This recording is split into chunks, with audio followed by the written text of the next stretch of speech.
Hello and welcome to the presentation on computer engineering in AIT. My name is Nigel Flynn. I'm a lecturer here in AIT and my background is electronics. So before joining AIT, I worked in the semiconductor industry for 12 years. I worked there as a technician and also as a design evaluation engineer.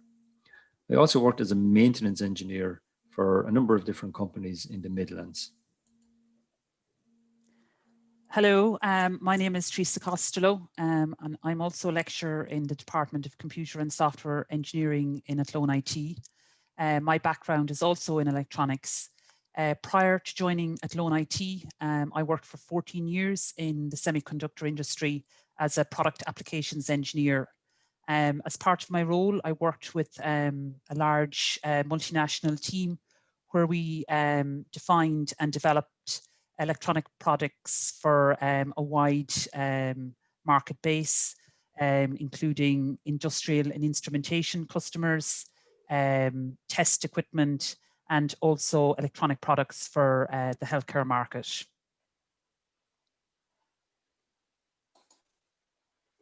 So you're probably wondering what opportunities are available to you if you do graduate with a degree in computer engineering. Well, there's a vast array of careers possible. So what I do is I'll break them into different categories. So there are careers in computing, careers in software, careers in networks, and also the possibility of careers in the electronics industries. So I'm going to play a short video here. It's a promotional video from a company in Athlone called Ericsson's. And during this video, I'll ask you to look out for mentions for computers, computing area. Also look out for mentions of software, where you'll see some monitors showing some software code. And from the network perspective, you'll see some electrical network cables. You'll also see fiber optic cables, and you'll hear talk of data communication from a network perspective. Also on the electronics side, you should see some electronics components, and you'll also see printed circuit boards.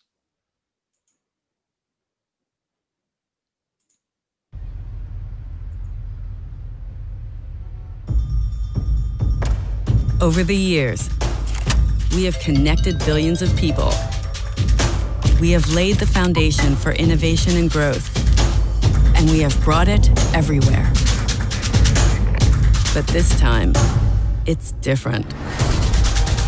Now, our IoT, 5G, and automation technology stands ready to unlock a wave of new value.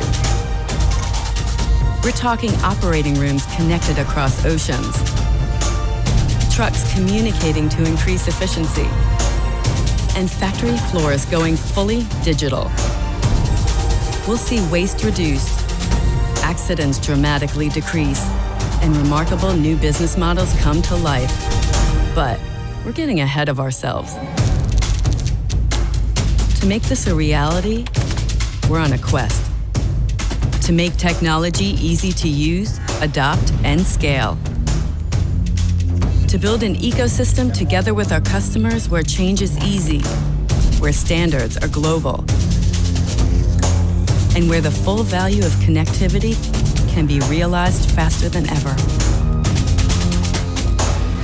Getting to easy won't be easy, but we're determined to lead the way, to move fast, to knock down barriers, and to cut through complexity. Join us.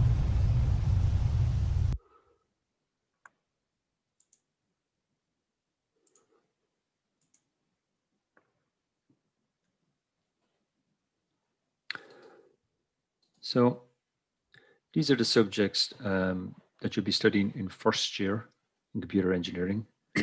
We call them modules at third level. And you'll notice the themes in these modules. So you have your network teams, you have your electronics teams, and also the computing and software. So again, as I mentioned earlier, these are where the careers are: the computing, software, networks, and electronics industries. So in second year, these are the second year modules. So in year 2, before Christmas, this is what we call semester 1, these are your modules. After Christmas, semester 2, these are your modules. And in year 3, semester 1 modules and semester 2 modules. You also notice that there are 2 year-long modules. In second year, project is year-long, and in third year, project is year-long as well. And again, we refer back to these teams. We have our electronics and networking modules, and we have our computer and software modules. And these are the teams that dominate the program. You also have your business, project, and maths element as well.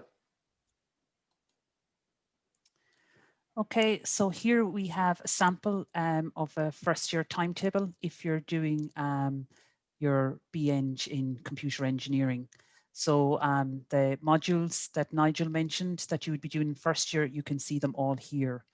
You have your maths, for example, your networks, your computer systems, and so on. So typically you would have 24 contact hours in first year. And these modules would be delivered via lectures, practical labs, and tutorial sessions. There's an emphasis on having small class sizes for practical work and also for tutorials. And this allows the students and the lecturers to get to know each other well, and it allows the lecturers to be able to assist students with their learning. There's also tutors available to assist students in subject areas that they may find more challenging, like maths. So here are 2 modules that I teach on in this program, Interface Electronics and Electronics Workshop. So I will now give you a flavor of the type of things that you would do in those modules. So this here is a picture of our electronics workshop in Athlone IT. As I said, there is a large focus on practical based learning in these modules. So in the electronics workshop, you will learn how to solder. So here you can see we're soldering some electronic components onto a printed circuit board. You will also learn how to test your circuits and how to debug these circuits in the electronics workshop.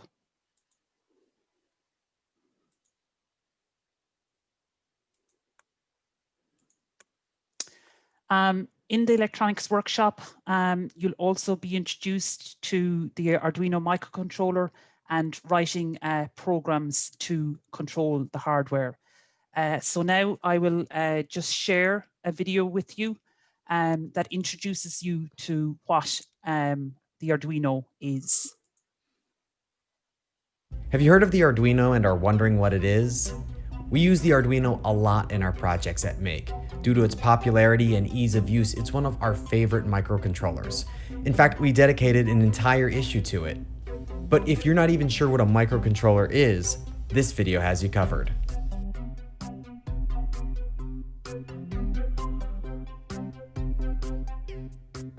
A microcontroller is a circuit board that has a chip on it that can be programmed to do many different things. You can read information from sensors. For instance, if you want the board to read how bright it is in a room, you can use this photoresistor, which is sensitive to light. Or you could detect when someone walks into a room with this motion sensor. Even this GPS receiver is a sensor. It tells your project where on the globe it is. Now, that's just a small sample of the different kinds of input that sensors provide, but what can you do with that data? Using output, you can control devices or display and store data. For instance, you can have your Arduino simply blink an LED like this. For something a bit more useful, you can hook it up to this product called the Power Switch Tail. It lets you control the power to your AC devices, like your lamps and appliances. This LCD readout will let your Arduino display text information. And you can also have sensor values go right into your computer for storing or processing. We're just scratching the surface of the different inputs and outputs that we can use with the Arduino. There's just way too much out there to cover in a single video. But let's take a look at how an Arduino can play a role in a basic project. Let's say you want your living room lights to turn off when you press play on your DVR or DVD player's remote so that you can enjoy your movie in the dark automatically. To make this happen, we'll need a sensor that can read the light that comes out of the remote control. It looks like this, and it's called an infrared sensor. And how do we turn off the lights? We use the power switch tail I mentioned before. It plugs into your wall and you plug your lamp into it. This wire is what we'll use to control the power switch inside. So how do these work together? Well, that's where the Arduino comes in. We'll hook both of them up to the Arduino pins and write some code to upload to the board using free software. In a very basic overview, the code that we upload to the Arduino will be checking to see if the sensor has received any pulses of infrared light from the remote. If the pattern of flashes matches the pattern of flashes we know to be for play, the Arduino will send the signal to the power switch tail to cut the power to the lamps. We could then enhance this project so that when we hit stop or pause, the lights turn back on. It's just a matter of updating the code and uploading it to the board. You can reprogram these boards over and over again. There's so much you can do with the Arduino, it's kind of incredible. I used infrared for my Enough Already project, which listened to the closed captioning track from the TV and would mute the TV whenever someone was mentioned that I didn't want to hear about. Here are a few other ideas of cool things you can do with the Arduino. Randy Serafan created the lunchtime clock, which speeds up slightly right before noon, slows down between 12 and 1, and then speeds up again, giving you 12 extra minutes of lunch every day. Steve Hofer's Secret Knock gumball machine was featured in Make Volume 25. It's a lot like a regular gumball machine, except that instead of a quarter, you need to know the secret knock to get a gumball out. The Arduino also lets you take your projects online. Even your cat can start tweeting with the Kitty Twitty project from Mark DeVink. When your cat plays with a little toy, the device tweets. The project can be found in Make Volume 22. And who doesn't love a robot? Arduino can help you make your own. It acts like the brains of your bot. But what if you want to use your brain? So that video there gives you a nice flavor of mixing or writing software on the Arduino to control our hardware.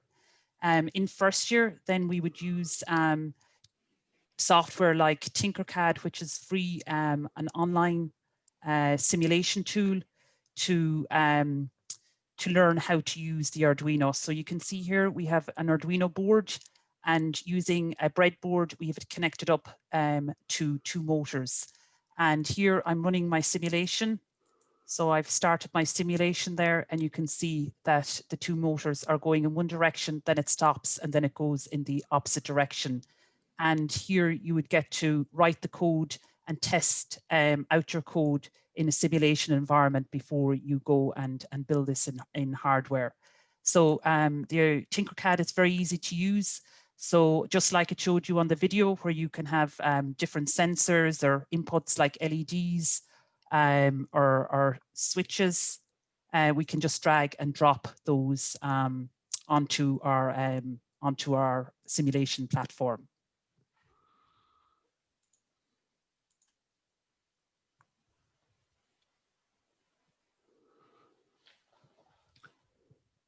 So just to give you an insight into the ICT sector in Ireland.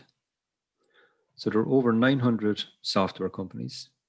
We have 16 of the top 20 global technology companies. The ICT sector in Ireland employs 40,000 people, and our software industry generates 16 billion worth of exports per year. And we're the world's 2nd largest exporter of software. So if you want to apply for a degree in computer engineering and AIT, this is the code here for the level 7. It's AL704. The level 7 will take you 3 years, and the points last year were 204. If you want to apply for the higher cert program, that's a level 6, and that will take you 2 years to complete. The CEO code for that is AL601. Now, following completion, if you do apply for the level 6, following completion of the level 6 certificate, you can apply for an add-on year. So you do that in computer engineering. So it's essentially the 3rd year of the level 7 here. And then you can graduate with your level 7 ordinary degree in computer engineering. Now, if you finish your level 7 ordinary degree, you can apply for an add-on year in order to achieve a level 8 honors degree. And that add-on year, you can do it in either computer engineering with network infrastructure, or you can do it with in software engineering. So thanks for listening and best of luck. Thanks, guys.